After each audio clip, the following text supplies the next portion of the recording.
The morning sun cast golden rays across Windsor Castle as Prince William stood before the ornate mirror in his dressing room.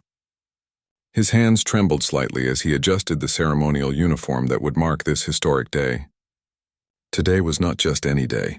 It was the day his father would be crowned King of England, and William knew that every eye in the world would be watching his family. Catherine, the Princess of Wales, moved gracefully around their private chambers, her elegant morning dress flowing as she supervised the final preparations for their 3 children. Prince George, now 10 years old, sat quietly on the edge of his bed, understanding the weight of the occasion even at his young age. His younger sister, Princess Charlotte, 8 years old and full of energy, kept asking questions about the crown and the ceremony, while 5-year-old Prince Louis played with his toy soldiers, blissfully unaware of the magnitude of the day ahead. "Mama, will grandfather really wear that heavy crown all day?" Charlotte asked, her blue eyes wide with curiosity, as Catherine helped her into her specially designed dress for the coronation. Catherine smiled warmly, brushing a strand of Charlotte's hair behind her ear. "Yes, darling, but it's a very special crown that has been worn by kings and queens for hundreds of years. Today grandfather becomes King Charles and we'll all be there to support him." The preparations had been months in the making. Every detail of their appearance had been carefully planned by the royal household staff. George's miniature military-style uniform was the exact replica of his father's, complete with gold braiding and ceremonial medals. Charlotte's dress was a masterpiece of pale blue silk with intricate embroidery, designed to complement her mother's sophisticated ensemble. Even young Louis had been fitted with a perfectly tailored navy suit that made him look like a proper little prince. William walked over to the window, gazing out at the crowds already gathering along the route to Westminster Abbey. The sight took his breath away. Thousands upon thousands of people had traveled from around the world to witness this moment in history.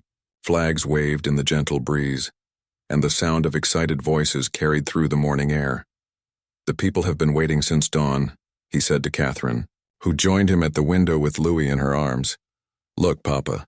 Louis pointed excitedly at the colorful scene below. "So many people." William lifted his youngest son higher so he could see better. "They're all here because today is very special. Louis, today your grandfather becomes the king, and that means our family has a very important job to help take care of all these people and many more." Catherine watched her husband explain the significance to their children and felt a surge of pride mixed with nervous anticipation. She had married into this life knowing there would be moments like these, but the reality of it still sometimes took her breath away. The woman who had once been a university student, studying art history, was now preparing to witness her father-in-law's coronation as the mother of future heirs to the throne. The children's reactions to the day varied greatly. George, as the eldest and direct heir after his father, had been receiving special preparation for royal duties.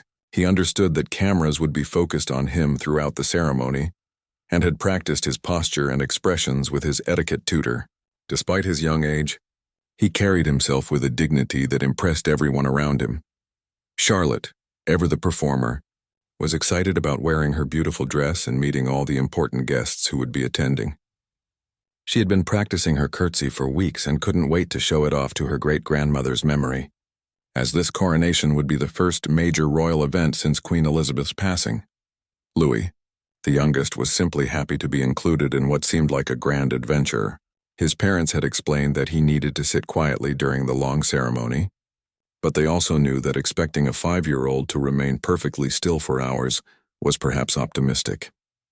As the family finished their morning preparations, members of the royal household staff began arriving to escort them through the final stages of getting ready. The children's nannies checked every button and straightened every collar, while Catherine's personal dresser made final adjustments to her hat and jewelry. The Princess of Wales had chosen to wear a stunning ensemble that paid tribute to British fashion while remaining respectfully elegant for the solemn occasion. Her coat dress was crafted from the finest British wool in a rich royal blue that complemented her sapphire and diamond jewelry pieces that had once belonged to Princess Diana and were now being worn by Catherine for this historic moment. William's uniform was that of the Welsh Guards, acknowledging his role as Prince of Wales. The red tunic with its distinctive gold braiding and ceremonial sword made him every inch the future king he was destined to become. On his chest he wore medals that represented not just his military service, but his commitment to the Commonwealth and the British people. As they prepared to leave their private quarters, the family gathered together for a quiet moment. William and Catherine exchanged a look that spoke of shared understanding about the journey they were on together. They had weathered many storms and celebrated many joys, but today felt different. Today felt like a true turning point in their lives and in the life of the monarchy itself. The children sensed the solemnity of the moment, even Louis becoming unusually quiet as they prepared to step into their roles as key members of the royal family on one of the most important days in recent British history. Outside, the world was waiting to see them, to witness this ancient ceremony that would transform their grandfather and father-in-law from Prince Charles into King Charles III. The morning preparations were complete, and now it was time to begin the journey that would take them from the familiar comfort of their family home to the grandest stage in the United Kingdom, Westminster Abbey, where kings and queens had been crowned for nearly 1,000 years, and where today their family would once again make history. The royal mews buzzed with activity as the magnificent state coach was prepared for the journey to Westminster Abbey. The golden carriage, with its intricate carvings and crystal windows, gleamed in the morning light as royal grooms made final checks on every detail. This was the same coach that had carried monarchs to their coronations for generations, and today it would carry the Wales family to witness King Charles's crowning. Prince William helped his children into the luxurious interior of the coach, where deep velvet cushions and silk upholstery provided comfort for the journey ahead. George climbed in first, his small face serious as he took his place by the window. Charlotte followed, her eyes sparkling with excitement as she took in every detail of the coach's opulent interior. Louis needed a boost from his father and immediately pressed his face against the window, waving at the staff members who had gathered to see them off. Catherine settled gracefully beside her children, her composed demeanor hiding the butterflies dancing in her stomach. She had ridden in royal carriages before, but never on such a momentous occasion. The weight of history seemed to press down on her shoulders as she thought about all the previous princesses of Wales, who had made similar journeys to witness coronations throughout the centuries. "Remember, children," William said as he took his seat opposite his family, "when we arrive at the Abbey, there will be many people watching us. We must walk slowly and stay together. George, you'll escort Charlotte, and Louis will stay between Mama and me." The eldest prince nodded solemnly, understanding his responsibility as future heir. Charlotte bounced slightly in her seat with anticipation, while Louis continued to wave enthusiastically at anyone who looked their way. As the coach began to move, the sound of the horses' hooves on cobblestone created a rhythmic backdrop to their journey. Through the crystal-clear windows they could see crowds lining every street, people pressed against barriers, waving flags and holding cameras high above their heads. The roar of the crowd grew louder as they recognized the familiar faces of the Wales family. "Mama, look!" Charlotte pointed excitedly at a group of children who had dressed up as princes and princesses, complete with paper crowns and makeshift royal robes. "They look like us!" Catherine smiled and waved at the young royal enthusiasts, remembering her own childhood when she had watched royal events on television, never imagining that one day she would be the one riding in the golden coach. The irony wasn't lost on her that she had once been among those crowds, a regular person dreaming about fairy tale moments, and now she was living them. The journey through London took them past some of the city's most iconic landmarks. As they passed Buckingham Palace, William pointed out the balcony where they would later appear before the crowds. The children pressed their faces against the windows, trying to spot the familiar rooms where they had spent countless hours with their grandfather. "Will grandfather wave from the balcony today?" George asked, his voice carrying the weight of someone much older than his 10 years. "Yes, he will," William replied, "and we'll be there with him, just like great-grandmother used to do with all of us." The mention of Queen Elizabeth brought a moment of quiet reflection to the coach. The children had adored their great-grandmother, and her absence from this coronation was felt deeply by the entire family. Catherine reached over and squeezed William's hand, understanding the emotions that must be flowing through him on this day, when his father would take the throne that had been his grandmother's for so many decades. As they traveled through the heart of London, the crowds grew denser and more excited. Street performers entertained the waiting masses, Military bands played stirring renditions of God Save the King, and vendors sold commemorative items to eager tourists and locals alike. The atmosphere was electric with anticipation and celebration. Lewis, true to his age, had difficulty sitting still for the entire journey. He kept switching from window to window, trying to take in every sight and asking an endless stream of questions about everything he saw. "Why are those soldiers wearing funny hats?" he asked, pointing at the guards lining the route. "Can I wear a hat like that?" Catherine patiently answered each question while keeping one eye on the crowds and another on the schedule they needed to maintain. Royal protocol demanded precise timing, and they couldn't afford to be late for such an important ceremony. Charlotte, meanwhile, had begun practicing her wave, copying the graceful hand movements she had observed from her parents and grandparents over the years. She had been studying video footage of previous royal events, determined to wave like a proper princess, as she had told her mother during their preparation sessions. As the coach approached Westminster Abbey, the magnificent Gothic architecture came into view, its twin towers reaching majestically toward the sky. The ancient building had been transformed for the coronation, with red carpets, golden ropes, and elaborate floral arrangements creating a pathway fit for a king. The sight of the abbey stirred something deep within William. This was where he had married Catherine over a decade ago, where they had promised to love and honor each other in front of the world. Now they were returning as parents, as senior members of the royal family, to witness his father take on the role that would one day be his. "It's beautiful," Charlotte whispered, her usual exuberance replaced by awe as she took in the grandeur of the scene before them. Indeed, Westminster Abbey had never looked more magnificent. Thousands of guests had already arrived, representing nations from around the world, religious leaders, political figures, and members of the extended royal family. The guest list read like a who's who of global influence and power, all gathered to witness this ancient ceremony. As their coach slowed and approached the Abbey entrance, the children could see the red carpet that would lead them into the historic building. Television cameras from around the world were positioned at every angle, ready to capture their arrival and every step of their entrance. "Are you ready?" William asked his family, his voice steady despite the magnitude of the moment. Catherine straightened her hat one final time and smoothed Charlotte's dress. "We're ready," she replied, speaking for all of them. The coach came to a gentle stop, and through the windows they could see the Abbey officials and royal household staff waiting to escort them inside. The moment they had been preparing for all morning had arrived.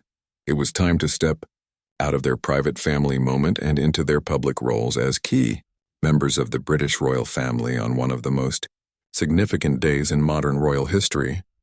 The heavy doors of the state coach opened, and immediately the sounds of the crowd rushed in like a wave. Thousands of voices cheered and called out greetings as Prince William stepped down first, turning back to help his family emerge into the bright morning light. The red carpet beneath their feet felt soft and luxurious, a crimson river leading them toward the ancient doors of Westminster Abbey. Catherine appeared next, her poise evident as cameras flashed from every direction. She had learned over the years how to maintain her composure under intense media scrutiny, but today felt different. Today the entire world was watching, and she knew that every gesture, every expression, would be analyzed and remembered for generations to come. George followed his mother, his young face set in concentration, as he remembered all the protocol lessons he had received. Despite being only 10 years old, he moved with the dignity of someone much older, understanding that as third in line to the throne, his behavior reflected not just on himself but on the entire monarchy. Charlotte practically glowed with excitement as she stepped onto the red carpet. Her beautiful dress caught the light perfectly, and she couldn't help but smile broadly at the crowds who cheered enthusiastically when they saw her. She had always been the most naturally charismatic of the three children, and today was no exception. Little Louis emerged last, his eyes wide as he took in the overwhelming scene around him. The noise, the crowds, the cameras, it was almost too much for a 5-year-old to process. He stayed close to his parents, his small hand finding his mother's as they began the walk toward the Abbey entrance. The family moved together as a unit, their steps synchronized and deliberate. William had coached them on the proper pace, not too fast, which would suggest nervousness or eagerness to escape the public eye, but not too slow, which might keep other important guests waiting. It was a delicate balance that royal family members had to master from an early age. As they walked, Catherine noticed familiar faces in the crowd. Some were royal correspondents she had come to know over the years. Others were officials from various charities and organizations she supported. The sight of these familiar faces helped calm her nerves and reminded her that while this was a grand public ceremony, it was also deeply personal, a celebration of her father-in-law's lifelong dedication to service. The children handled the attention remarkably well. George maintained his serious demeanor, occasionally nodding slightly when someone called his name. Charlotte waved enthusiastically to the crowds, her natural charm shining through despite the formal nature of the occasion. Louis, overwhelmed by the spectacle, stayed close to his parents but managed a few shy waves when particularly loud cheers caught his attention. Archbishop's assistants and abbey officials greeted them at the entrance, bowing respectfully as the Wales family approached. The contrast between the bright outdoor light and the solemn interior of the abbey was striking. As they crossed the threshold, the ancient stone walls seemed to envelope them in centuries of history and tradition. Inside Westminster Abbey, the atmosphere was electric with anticipation. Nearly 2,000 guests had gathered, representing every corner of the Commonwealth and beyond. The great nave had been transformed with golden decorations, elaborate floral arrangements, and ceremonial banners representing the various nations and territories of which Charles would become sovereign. The family was escorted to their seats in the front section, places of honor that reflected their position as immediate family members of the new king. Their pew was positioned perfectly to allow them clear views of the altar where the coronation ceremony would take place, while also ensuring that they would be visible to the television cameras broadcasting the event to millions around the world. As they settled into their seats, the children looked around in wonder at the magnificent interior of the abbey, the soaring Gothic arches, the intricate stone carvings, the gorgeous stained glass windows. Everything seemed designed to inspire awe and reverence. Even Louis, young as he was, seemed to sense the majesty of the surroundings and sat quietly, his usual restless energy subdued by the grandeur around him. Catherine helped arrange Charlotte's dress so it wouldn't wrinkle during the long ceremony ahead. She also checked that Louis had everything he might need: a small book to look at if he became restless, some quiet snacks, and a travel-sized pack of tissues. Planning for royal events with young children required military precision and contingency plans for every possible scenario. William surveyed the scene around them, noting the other royal family members taking their places, the government officials in their ceremonial robes, and the religious leaders who would play crucial roles in the coronation service. His uncle, the Duke of York, was seated nearby with his daughters, while his aunt, the Princess Royal, looked resplendent in her admiral's uniform, representing her role as a senior working royal. The organ began to play softly, its majestic notes filling the abbey and signaling that the ceremony would soon begin. The sound seemed to vibrate through the ancient stones, creating an atmosphere of solemnity and expectation that affected everyone present. George sat very straight in his seat, his hands folded properly in his lap as he had been taught. He had been briefed extensively about what would happen during the ceremony, and understood that his grandfather would take sacred oaths, receive holy oil, and be crowned with the St. Edward's crown. The weight of his future responsibilities seemed to rest on his young shoulders. Even though that day was still many years away, Charlotte whispered quietly to her mother, asking questions about the beautiful decorations and the important-looking people filling the abbey. Catherine answered in hushed tones, pointing out various members of foreign royal families, government leaders, and celebrities who had been invited to witness this historic moment. The anticipation in the abbey continued to build as more distinguished guests took their places. Every seat was filled with someone of significance: Nobel Prize winners, Olympic champions, leaders of major charities, representatives from every walk of British life. This was not just a royal ceremony, but a celebration of the nation and the Commonwealth realms that would pledge their allegiance to the new king. William felt the weight of the moment settling on his shoulders. Today his father would become king, which meant that he, William, was now officially one step closer to the throne. The role he had been preparing for his entire life suddenly felt more real, more immediate. Looking at his own children, he wondered if they understood that they, too were part of this long chain of duty and service that stretched back centuries and would continue, long after they were gone. As the final guests were seated and the abbey fell into expectant silence, the family knew that the moment they had all been waiting for was about to begin. The coronation of King Charles III was about to commence, and they had the best seats in the house to witness history being made. The great bells of Westminster Abbey rang out across London as the moment everyone had been waiting for finally arrived. A hush fell over the nearly 2,000 guests as the processional music began, its stirring notes echoing off the ancient stone walls. Prince William felt his heart racing as he watched his father prepare to make the most important journey of his life, the walk down the Abbey aisle to be crowned King of England. King Charles appeared at the entrance of the Abbey, looking every inch the monarch he was about to officially become.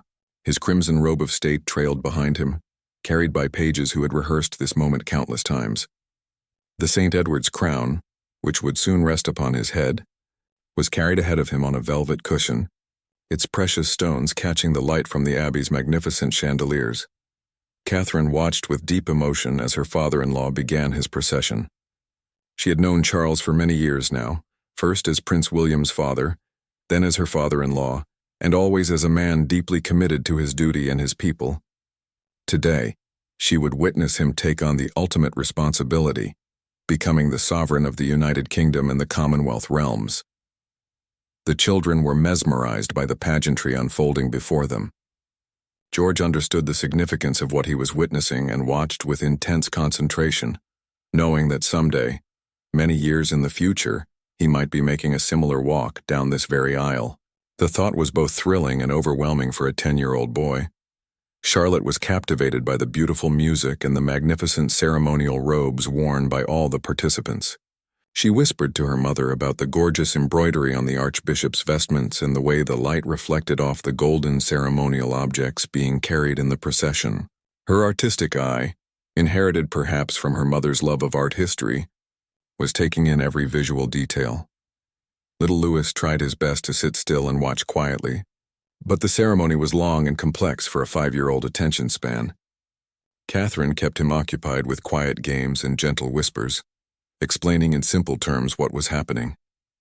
"Grandfather is going to get a special hat," she told him, referring to the crown, which made Louis giggle softly. As Charles took his place at the altar, the ancient words of the coronation service began. The Archbishop of Canterbury, in his role as the senior religious leader in England, began the ceremony that had been performed in various forms for over 1,000 years. Each word, each gesture, each musical response had deep meaning and historical significance.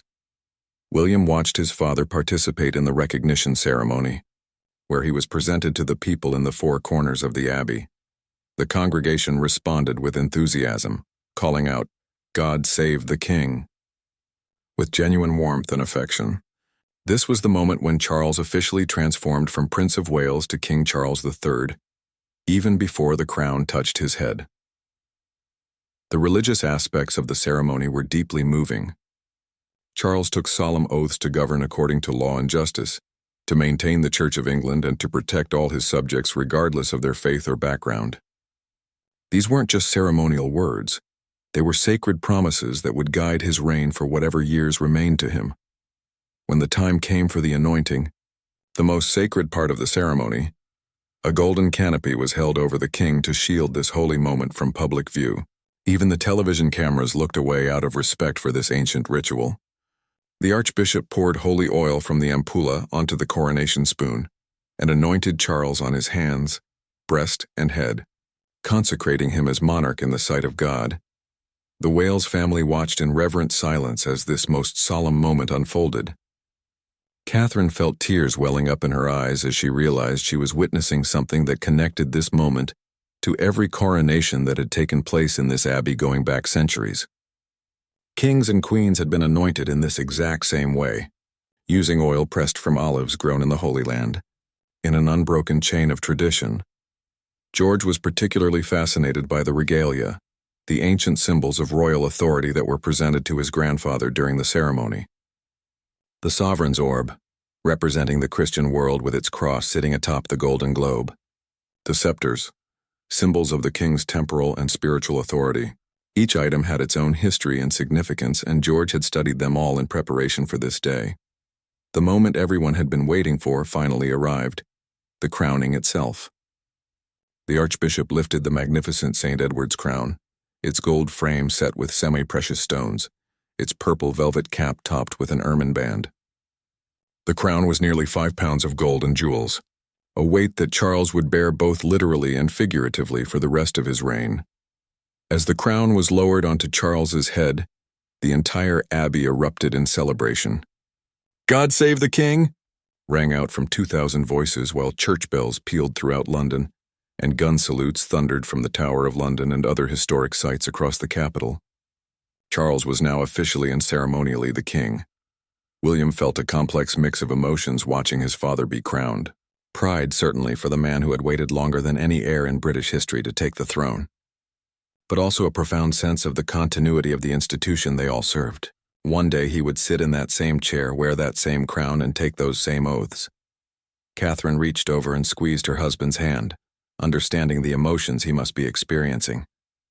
She also felt the weight of her own future role as queen consort, knowing that Charles's coronation brought her own destiny one step closer to reality. The children reacted with appropriate awe to the moment of crowning. Charlotte clapped softly when she saw her grandfather crowned, while Louis waved excitedly at him, not fully understanding the protocol that prevented the newly crowned king from waving back during the solemn ceremony. Following the crowning, Queen Camilla was crowned as queen consort in a shorter but equally meaningful ceremony. The queen consort's crown, made especially for this coronation, was placed on her head as she knelt beside her husband. The Wales family watched with respect and affection as the woman who had brought such happiness to Charles in his later years took her place beside him as queen. The formal ceremony concluded, and the newly crowned king and queen prepared to process out of the abbey. William gathered his family for the next phase of the day. They would follow in the great procession back to Buckingham Palace, where thousands more would be waiting to celebrate the new reign. The coronation ceremony had been everything they had hoped and expected: solemn, magnificent, historically significant, and deeply moving. Now it was time for the celebration to begin, and the real test of how well the children would handle the day's remaining events, including the appearance on the famous Buckingham Palace balcony, where the newly crowned king would greet his subjects for the first time as their crowned sovereign. The magnificent gold state coach awaited the newly crowned king and queen outside Westminster Abbey, its 8 cream-colored horses stamping impatiently as crowds cheered from every direction. The Wales family prepared to follow in their own carriage as part of the grand coronation procession that would wind through the heart of London back to Buckingham Palace. They emerged from the Abbey into the bright afternoon sunlight. The roar of the crowd was deafening. Prince William helped his children into their carriage, ensuring they were seated safely for what would be a triumphant journey through streets lined with well-wishers who had been waiting for hours to catch a glimpse of the royal procession. The scene outside was breathtaking. The entire route had been transformed into a river of red, white, and blue, with Union Jack flags fluttering from every window, lamppost, and balcony. Street performers entertained the massive crowds. Military bands played stirring patriotic music, and the atmosphere was electric with celebration and joy. Catherine adjusted Charlotte's dress one final time and made sure Louis was securely seated between herself and William. The young prince had handled the long ceremony remarkably well, but she knew the excitement of the procession might overwhelm him. George, ever conscious of his future role, sat straight and prepared to wave appropriately at the crowds who would be watching their every move. As their carriage began to move, joining the magnificent procession behind the king and queen's gold state coach, the children pressed their faces to the windows in amazement. The crowds were even larger than they had been that morning, with people packed 20 deep along the barriers, all hoping for the perfect photograph or wave from a member of the royal family. "Look at all the people," Charlotte exclaimed, her eyes sparkling with delight as she took in the sea of faces lining the route. She had been to many royal events before, but nothing had prepared her for the scale and enthusiasm of a coronation celebration. William pointed out various landmarks as they passed, explaining to the children the historical significance of the route they were taking. This was the same path that had been used for royal processions for centuries, connecting Westminster Abbey to Buckingham Palace. the working heart of the modern monarchy. The gold state coach ahead of them carried the newly crowned king and queen, who waved continuously at the cheering crowds. Even from their distance, the Wales family could see the enthusiasm of the people's response to their new sovereign. Charles and Camilla, now king and queen, looked both regal and genuinely moved by the warmth of the reception they were receiving. Louis, who had been relatively quiet during the ceremony, came alive during the procession. The movement of the carriage, the music from the military bands, and the excitement of the crowds energized him. He bounced in his seat, waved enthusiastically at anyone who looked their way, and kept up a constant stream of excited chatter about everything he could see. "Mama, why are those soldiers wearing such tall hats?" he asked, pointing at the household cavalry who were escorting the procession on their magnificent black horses. Catherine patiently explained about the different regiments and their ceremonial roles, while keeping one eye on the crowds and another on the schedule they needed to maintain. The procession was precisely timed, with every element choreographed to ensure maximum impact and safety for all involved. George, meanwhile, was taking mental notes of everything he observed. As future heir to the throne, he understood that he needed to learn from every royal occasion he attended. He watched how his parents interacted with the crowds, noting the perfect balance between warmth and dignity that successful royal waving required. The route took them past some of London's most iconic locations. As they passed the Houses of Parliament, William explained to the children about the relationship between the monarchy and Parliament, and how the king would work with elected officials to serve the British people. When they passed Whitehall, he pointed out the various government buildings where much of the day-to-day work of running the country took place. Charlotte was particularly fascinated by the international visitors she could spot in the crowds. People had traveled from all over the Commonwealth and beyond to witness this historic occasion, and she enjoyed trying to identify different national flags and traditional costumes in the sea of spectators. The military precision of the procession was impressive to behold. Hundreds of servicemen and women from all branches of the armed forces participated, their uniforms immaculate, their movements synchronized perfectly despite the challenging logistics of moving such a large procession through busy London streets. As they approached Trafalgar Square, the crowds grew even larger and more enthusiastic. This historic space, with Nelson's column at its center, had been transformed into a massive outdoor celebration. Big screens had been erected so that people at the back of the crowds could see the procession clearly, and the cheers echoed off the surrounding buildings like thunder. Catherine waved continuously at the crowds, her training in royal protocol evident in every gesture. She had learned over the years how to maintain the perfect royal wave. Not too energetic, which might seem undignified, but not too restrained, which might seem aloof. It was a skill that took practice to perfect, and one that she would need to teach her children as they grew older. The children's energy levels varied throughout the long procession. George maintained his composure admirably, understanding the importance of the occasion and his role in it. Charlotte alternated between excited waving at the crowds and quiet conversation with her parents about what she was observing. Louis eventually grew tired and cuddled up against his mother, occasionally lifting his head to wave when particularly loud cheers caught his attention. As they turned onto the Mall, the grand tree-lined avenue that leads directly to Buckingham Palace, the sight that greeted them was extraordinary. The entire length of the Mall was packed with people, a river of humanity flowing toward the palace. The red tarmac of the ceremonial route was barely visible beneath the feet of the marching guards and the wheels of the royal carriages. Buckingham Palace came into view ahead of them, its familiar facade decorated with coronation bunting and surrounded by even more massive crowds. The Victoria Memorial in front of the palace had been transformed into a viewing platform for VIPs and media, while every available space around the palace gates was filled with people, hoping to see the royal family appear on the famous balcony. William felt a surge of emotion as their carriage approached the palace. This had been his grandmother's home for so many decades, the place where he had spent countless hours as a child and young man. Today, his father would enter as king for the first time, beginning a new chapter in the long history of the British monarchy. As their carriage passed through the palace gates, the children could see staff members lining the courtyard, all eager to welcome the newly crowned king and queen home. The pageantry wasn't over yet. Ahead of them lay what many considered the most iconic moment of any major royal celebration: The appearance on the Buckingham Palace balcony, where the royal family would greet the nation and the Commonwealth as their new sovereign began his reign.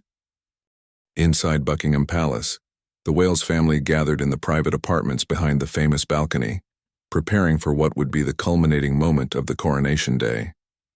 Through the tall windows they could hear the roar of the massive crowd that had gathered in front of the palace, all waiting for the traditional balcony appearance.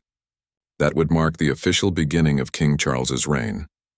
The newly crowned king and queen had already changed from their heavy ceremonial robes into lighter formal wear more suitable for the balcony appearance and the celebrations that would continue throughout the evening. Charles, still wearing the St. Edward's crown, looked both exhausted and exhilarated from the day's events. The weight of the crown was nothing compared to the weight of responsibility that now rested on his shoulders, but he carried both with the dignity of a man who had prepared for this moment his entire life. Catherine helped the children make final adjustments to their appearance, smoothing Charlotte's hair and straightening Louis's tie. The little prince had done remarkably well throughout the long day, but she could see that he was getting tired and might need some gentle guidance on the balcony to ensure he didn't become overwhelmed by the massive crowd waiting outside. "Remember, children," William said as they prepared to step onto the balcony, "there will be many, many people out there, more than you've ever seen before. We'll stand together, wave to show our appreciation for their support, and then we'll watch the fly past together." George nodded seriously, understanding that this moment would be photographed and remembered forever. As the future heir, he knew that his behavior on the balcony would be scrutinized and discussed in the media for days to come. Despite his young age, he had already learned to handle the pressure of public appearances with remarkable composure. Charlotte was practically vibrating with excitement at the prospect of appearing on the famous balcony she had seen in so many photographs and news broadcasts. She had been practicing her wave all day and was eager to show it off to the largest audience she had ever encountered. Her natural charisma and love of attention made her perfectly suited for moments like these. The palace staff gave them their final briefing about the balcony appearance. They would emerge in a specific order, with the king and queen taking their positions in the center, while the Wales family would stand to their right. The appearance would last approximately 10 minutes, giving the crowd time to see them clearly and allowing for the traditional photographs that would appear on front pages around the world the next morning. As they approached the famous French doors that led onto the balcony, the sound of the crowd grew louder and more intense. An estimated 500,000 people had gathered along the Mall and in front of Buckingham Palace, with millions more watching the live television broadcast around the world. This was the moment that would define the visual memory of King Charles's coronation for generations to come. The doors opened, and King Charles stepped onto the balcony first, still wearing his crown and looking every inch the monarch he had now officially become. The roar from the crowd was deafening as they caught their first glimpse of their newly crowned sovereign. He raised his hand in acknowledgement, and the cheers grew even louder, echoing off the palace facade and the surrounding buildings. Queen Camilla joined him, looking elegant and composed despite the magnitude of the moment. The crowds cheered enthusiastically for their new queen, showing their acceptance and support for the woman who had won their respect through years of dedicated public service, alongside her husband.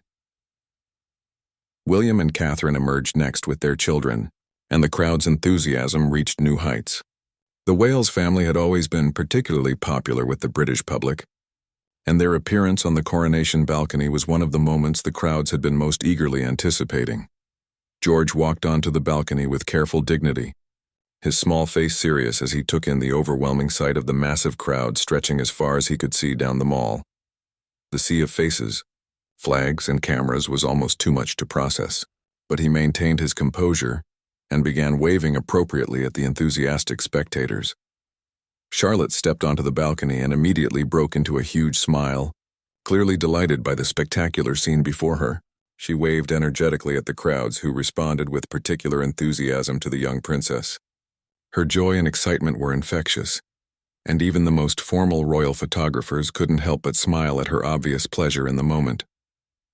Little Louis emerged last, and for a moment he seemed overwhelmed by the sheer scale of what he was seeing. The noise, the crowds, the cameras. It was an enormous sensory experience for a 5-year-old. But with his mother's gentle encouragement and his father's steady presence beside him, he began to wave shyly at the crowd, occasionally hiding behind his parents when the cheers grew particularly loud.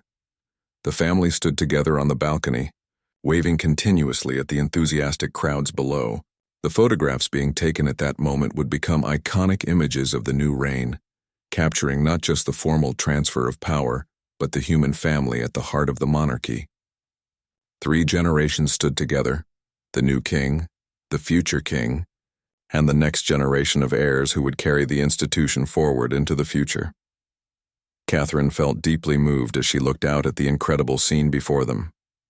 The crowds represented not just the British people, but citizens from across the Commonwealth and visitors from around the world who had come to witness this historic moment.